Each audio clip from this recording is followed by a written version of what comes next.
অসম চৰকাৰৰ তৰফৰ পৰা 1 লাখ নিযুক্তিৰ অংশ হিচাপে অসমৰ শিক্ষা বিভাগৰ অধীনত প্ৰায় ছেপ্টেম্বৰ মাহৰ পৰা 22,921টা পদত নিযুক্তি দিবলৈ আগবাঢ়িছে। এই নিযুক্তি প্ৰক্ৰিয়াসমূহত নিম্ন প্ৰাথমিক আৰু উচ্চ প্ৰাথমিকৰ বাবে প্ৰায় 10,000 পদত নিযুক্তি প্ৰদান কৰা হ'ব। DE তথা SSC অধীনত প্ৰায় 10,000 অধিক পদত নিযুক্তি প্ৰদান কৰা হ'ব, য'ত কেৱল নিম্ন প্ৰাথমিক বিদ্যালয়ৰ বাবে 7,200 অধিক পদ আৰু উচ্চ প্ৰাথমিকৰ বাবে প্ৰায় 2700 অধিক পদ তেওঁলোকে নিযুক্তি প্ৰদান কৰিব। অৱশ্যে নিম্ন প্ৰাথমিকৰ তুলনাত উচ্চ প্ৰাথমিকত অসম টেট পাছ কৰি থকা প্ৰাৰ্থীৰ তুলনাত যথেষ্ট কম সংখ্যক পদৰ সৃষ্টি কৰিছে। ফলস্বৰূপে এতিয়াও বহুত সংখ্যক প্ৰাৰ্থী উচ্চ প্ৰাথমিকত অসম টেট পাছ কৰা প্ৰাৰ্থী নিযুক্তি নোপোৱাকৈ থাকি যাব। যোৱাবাৰ যিহেতু নিম্ন প্ৰাথমিকত যথেষ্ট পদৰ সৃষ্টি কৰিছিল, সেইদৰে যথেষ্ট সংখ্যক নিযুক্তি লাভো কৰিছিল, কিন্তু উচ্চ প্ৰাথমিকৰ ক্ষেত্ৰত যোৱাবাৰ দৰে এইবাৰো যথেষ্ট সংখ্যক প্ৰাৰ্থীৰ পৰিৱৰ্তে অতি নগণ্য সংখ্যককে পদৰ সৃষ্টি কৰা দেখা পোৱা গৈছে। ফলস্বৰূপে প্ৰাৰ্থীসকলৰ মাজত যথেষ্ট অসুবিধাৰ সৃষ্টি হৈছে। এই নিযুক্তি প্ৰক্ৰিয়াটোত যথেষ্ট সংখ্যক পদ 10,000 পদ দিছে যদিও যিদৰে যোৱাবাৰ নিযুক্তি হৈছিল সেইদৰে নিযুক্তি হ'লে এইবাৰো যথেষ্ট সংখ্যক প্ৰাৰ্থী থাকি যাব। এই নিযুক্তি প্ৰক্ৰিয়াটো উচ্চ পৰ্যায়ৰ পৰা হ'ব লাগে। প্ৰথম পৰ্যায়ত যি PG পোষ্ট গ্ৰেজুৱেট টিচাৰ, তাৰপিছত হাইস্কুলৰ যিসমূহ পদ সেই পদসমূহ, তাৰপিছত ক্ৰমান্বয়ে UP আৰু অৱশেষত LP হ'লে যথেষ্ট সংখ্যক প্ৰাৰ্থীয়ে প্ৰতিটো পদতে নিযুক্তি পাবলৈ সক্ষম হ'ব।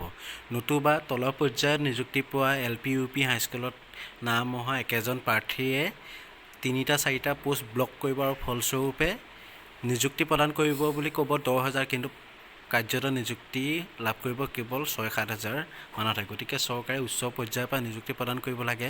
এডভাৰটাইজসমূহ একেটা সময়তে ওলালেও এই প্ৰক্ৰিয়াটো যাতে উচ্চ পৰ্যায়ৰ পৰা নিম্ন পৰ্যায়লৈ হয়, তেনেদৰে কৰিলেহে প্ৰকৃত যি নিযুক্তি সেয়া নিযুক্তি সম্ভৱ হৈ উঠিব। আৰু অৱশ্যে এইবাৰ বিজ্ঞাপনৰ এটা ভাল খবৰ যে ST হিল পোষ্টৰ বাবে যি বিশেষ টেট অনুষ্ঠিত হ'ব, তাৰ ফলস্বৰূপে এডভাৰটাইজসমূহত ST হিলৰ পোষ্টৰ সংখ্যা যথেষ্ট নগণ্য হ'ব বুলি আশা কৰিব পাৰি, যাৰ ফলস্বৰূপে জেনেৰেল OBC ST আগতকৈ পদৰ সংখ্যা বাঢ়িব। ফলস্বৰূপে প্ৰাৰ্থীসকলৰ মাজত যি কাট অফ, এই কাট অফ তুলনামূলককৈ যোৱাবাৰতকৈ কিছু কম হ'ব, কাৰণ পদৰ সংখ্যা বৃদ্ধি হ'লে এই যিটো কাট অফ তুলনামূলকভাৱে কম হ'ব। অৱশ্যে Ctet প্ৰাৰ্থীসকলে যদি এই নিযুক্তি প্ৰক্ৰিয়াত অংশগ্ৰহণ কৰে তেন্তে কাট অফ তুলনামূলকভাৱে বেছিয়ে হ'ব, কাৰণ Ctet প্ৰাৰ্থীসকলৰ কাট অফ অসম টেটৰ বাকী ৰৈ যোৱা প্ৰাৰ্থীসকলতকৈ তুলনামূলকভাৱে বেছি। এতিয়া কালি বিধানসভাত Ctetৰ প্ৰাৰ্থী সম্পৰ্কে যি শিক্ষামন্ত্ৰীয়ে উত্তৰ জনালে সেয়া আপোনালোকক জনাবলৈ লৈছোঁ। Ctet উত্তীৰ্ণ প্ৰাৰ্থীসকলৰ চাকৰি ক'ত আৰু কি পদ্ধতি দিয়া হ'ব বা এই নিযুক্তিত অংশগ্ৰহণ কৰিবলৈ দিবলৈ, তাক লৈ যথেষ্ট বিমূৰত পৰিছে প্ৰাৰ্থীসকল। এই ক্ষেত্ৰত শিক্ষামন্ত্ৰীয়ে জনায় যে Ctet শিক্ষক পদৰ বাবে যোগ্যতা নিৰূপণ পৰীক্ষা, এই পৰীক্ষা CBSE প্ৰতি বছৰে বা এবছৰত দুবাৰকৈ অনুষ্ঠিত কৰি আহে। প্ৰাৰ্থীসকল Ctet পৰীক্ষা উত্তীৰ্ণ হৈ NCT আৰু right of children to free and compulsory education act 2019ৰ নিৰ্দেশাৱলী অনুযায়ী নিৰ্দিষ্ট অৰ্হতাৰ প্ৰয়োজন। সাধাৰণতে Ctet প্ৰাৰ্থীসকলক কেন্দ্ৰীয় আৰু কেন্দ্ৰীয় শাসিত অঞ্চলৰ অধীনস্থ শিক্ষানুষ্ঠানসমূহতে শিক্ষক পদৰ বাবে আবেদন কৰিব পাৰে। অৱশ্যে ৰাজ্য চৰকাৰে বছৰি টেট অনুষ্ঠিত কৰে। যদি NCT টেটৰ নিৰ্দেশাৱলীৰ মতে যদি ৰাজ্য চৰকাৰে নিজৰ টেট পৰীক্ষা নপতাৰ সিদ্ধান্ত গ্ৰহণ কৰে, তেন্তে এই ক্ষেত্ৰত Ctet প্ৰাৰ্থীসকলক নিয়োগৰ ক্ষেত্ৰত সুযোগ প্ৰদান কৰে। অৱশ্যে 2019 চনত অনুষ্ঠিত হৈ যোৱা টেটৰ এতিয়াও বহু সংখ্যক প্ৰাৰ্থীয়ে নিযুক্তি পাবলৈ সক্ষম হোৱা নাই, যাৰ ফলস্বৰূপে আহিবলগীয়া বিজ্ঞাপনসমূহত অসম টেট উত্তীৰ্ণ প্ৰাৰ্থীসকলে যে আগস্থান পাব সেয়া নিশ্চিত। গতিকে আপোনালোকৰ কম নম্বৰ থাকিলেও অসম টেট উত্তীৰ্ণ কৰি থৈছে যদি এইবাৰ আপোনালোকে এটা নিযুক্তি পাবলৈ সক্ষম হ'ব।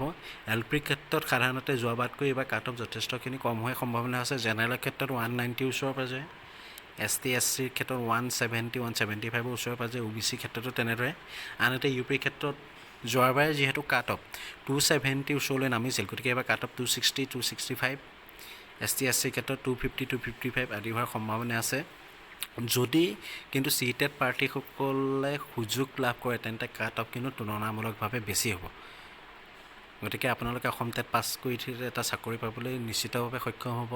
সকলোৰে আশাবোৰ পূৰণ হওক, আপোনালোকে এটা চৰকাৰী চাকৰি লাভ কৰিবলৈ সক্ষম হওক, তাৰ আশা কৰিলোঁ।